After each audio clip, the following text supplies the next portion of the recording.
warm welcome to you wherever it is you are reaching us from around the world. This is Enterprise Morning, reaching you from Enterprise Television.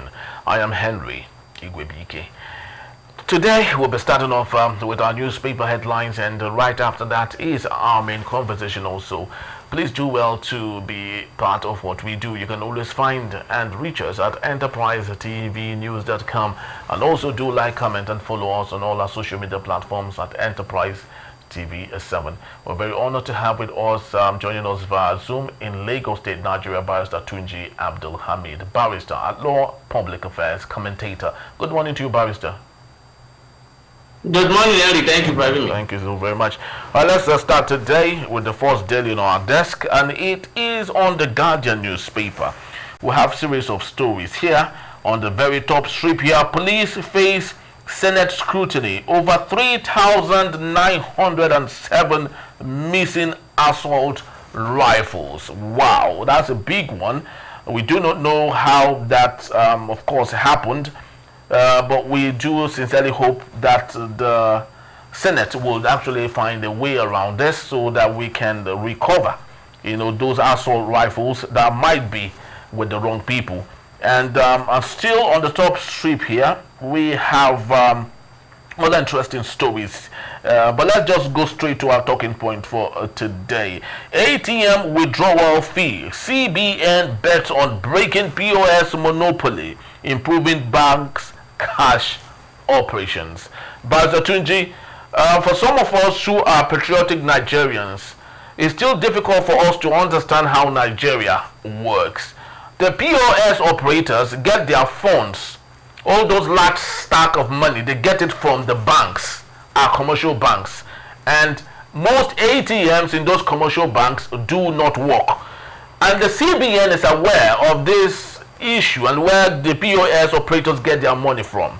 With the CBN coming to say, okay, they want to battle with the POS people, do you think the CBN and Cardoso are sincere about what they do with the CBN?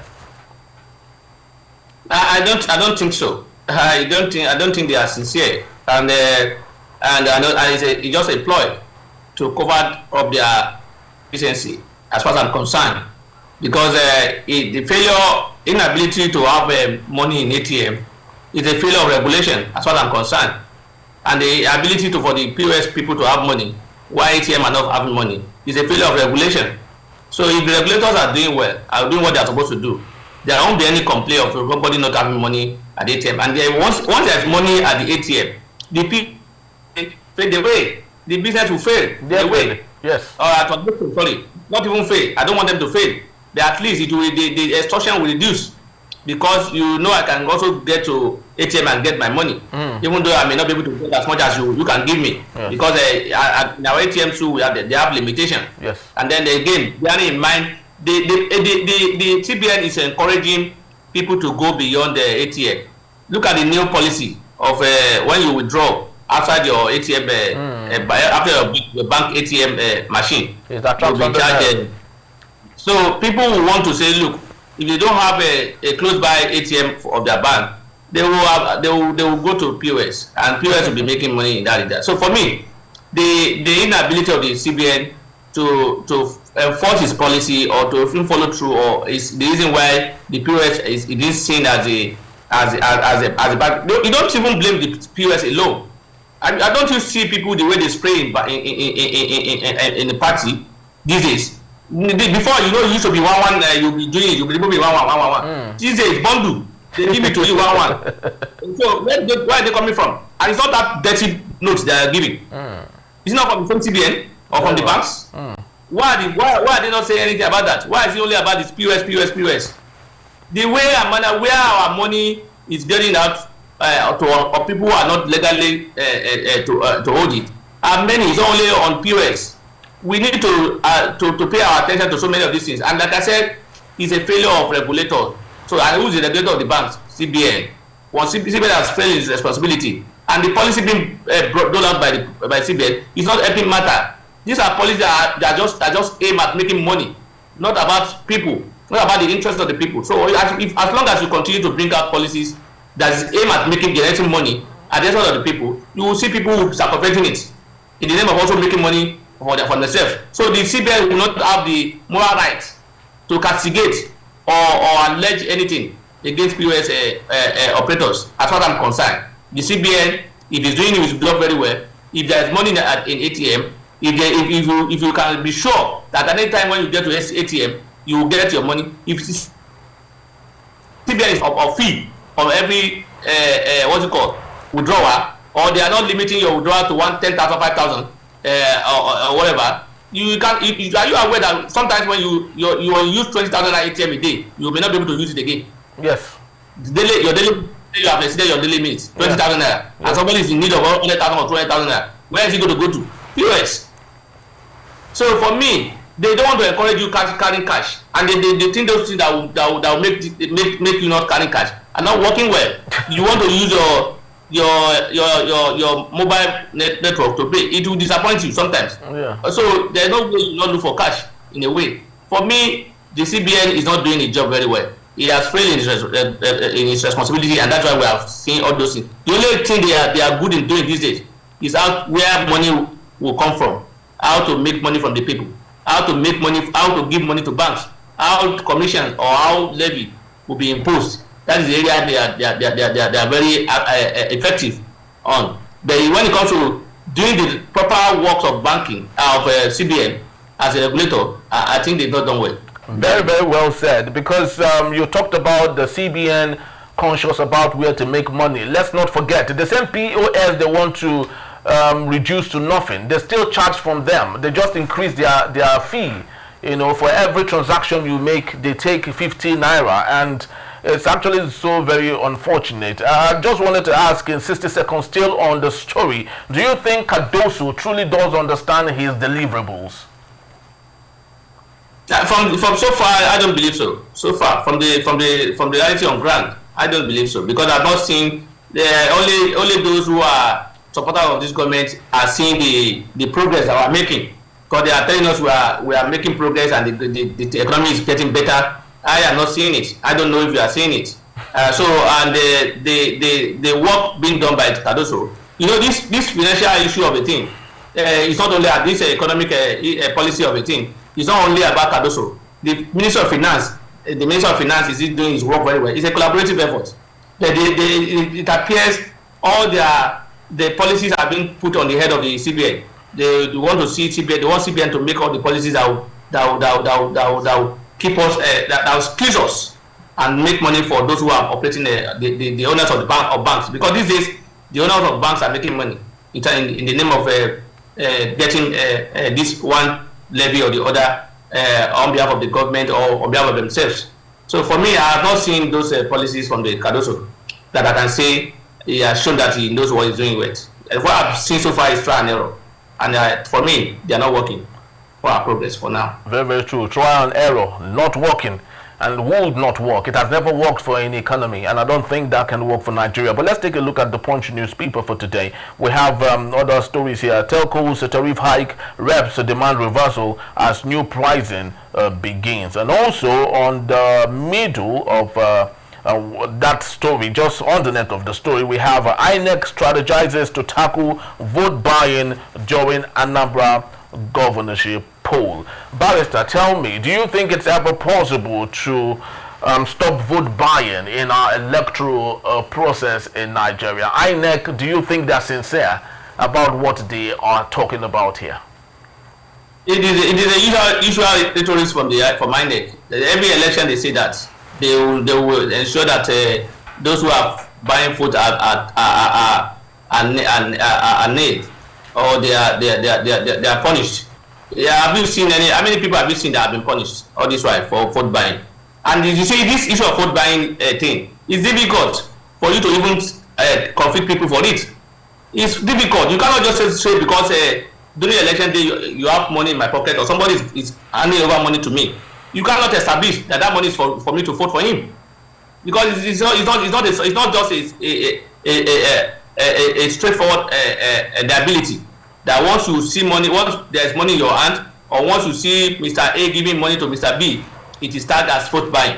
It may not be. It must go beyond that. You must be able to establish that money was given for the purpose of you to vote for them.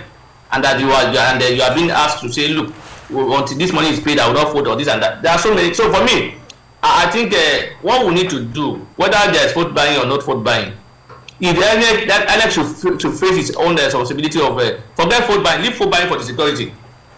Let INEC face the issue of conducting free and fair election. Ensure that all the things that you are supposed to do are done. Leave issue of vote buying to the security agencies. Even though I know those security agencies are not achieving anything in that regard, but at least just ignore that one.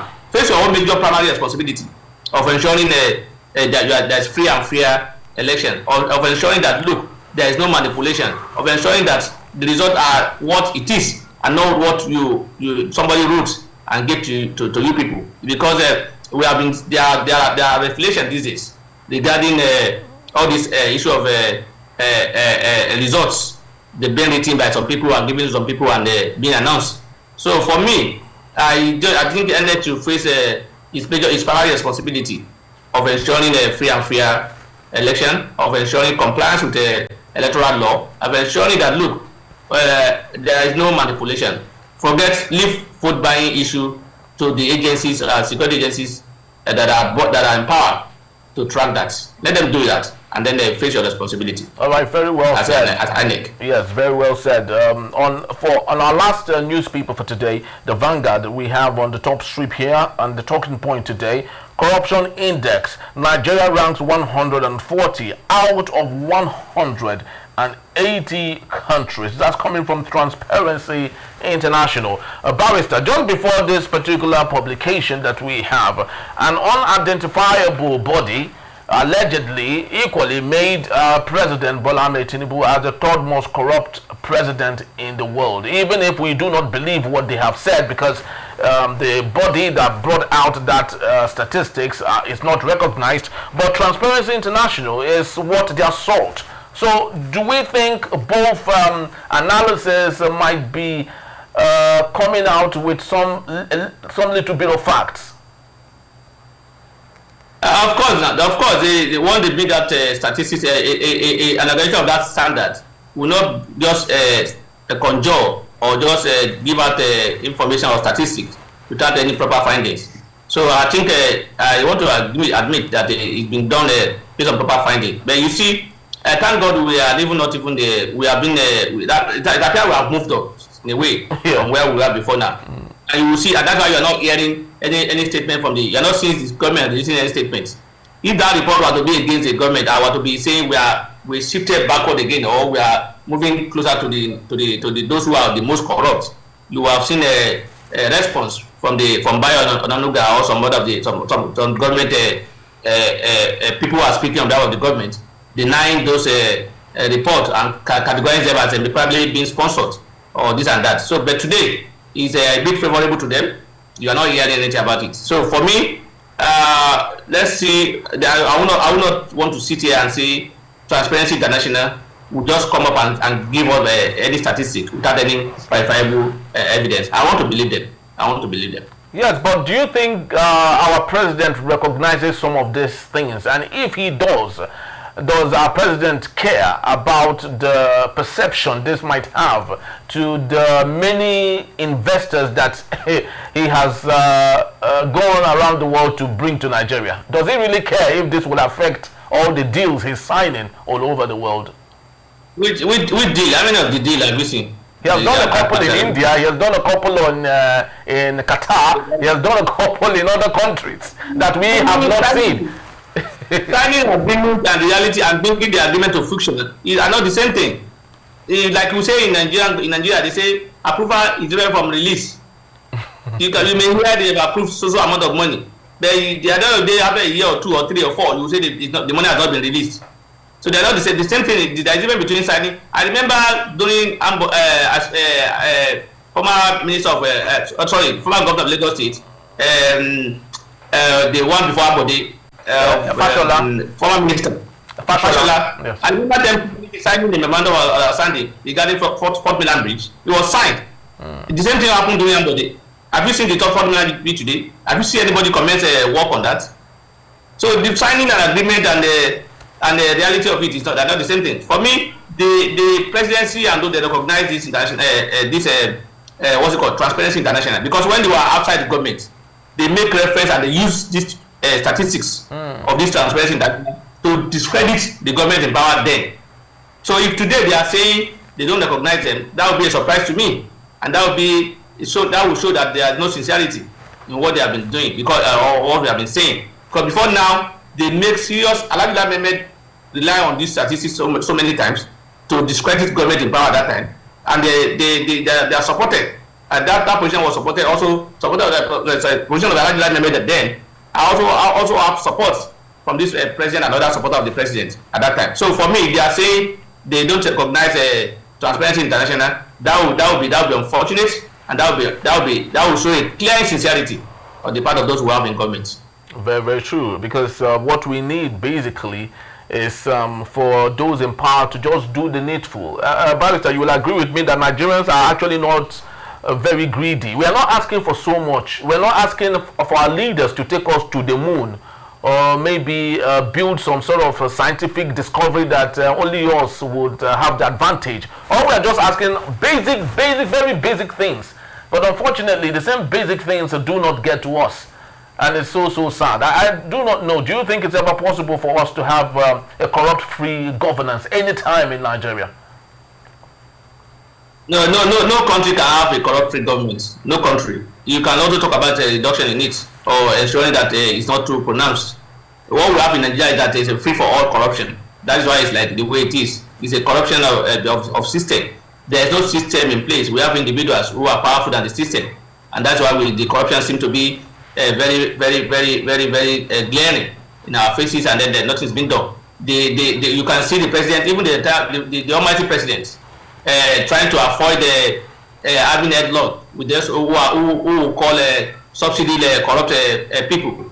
He said he acknowledged that there are few people, yet the president cannot do anything against them. No action has been taken against them. So we have a situation whereby the individuals are bigger than the country, and that's why the corruption is more emboldened in our system. So there is no country that is free from corruption, but our own country here, there is no punishment for it, and the people are now free to an extent.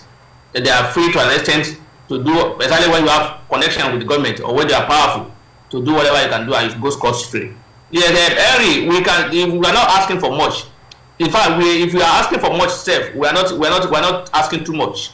We have the. As far as I'm concerned, I'm not one of those who believe that Nigeria don't have money. We are not rich. I don't believe so. I believe we have what can take care of all of us. What we have is that we have greedy individuals who are cornering that little that whatever that we have for their own personal benefits. So if you have enough that can go round, and that does not mean you may not have excess, you may not have too much, but at least what we have can go round and make everybody comfortable.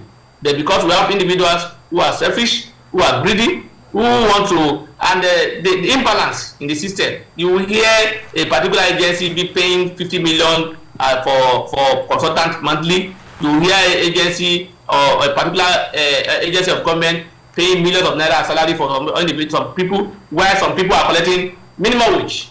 So we have the imbalances in the system, and that's why we're having what we're having today. So for me, I'm not one of those who believe that Nigeria is not rich. We don't have the money. We may not be rich, but we have what is enough to cater for all of us. Very, very well. I just sincerely hope that the breaking news of the CBN governor employing 2 consultants, that he is paying 50 million naira a month and another person is paid 30 million naira a month, is not part of the corruption that we keep talking about.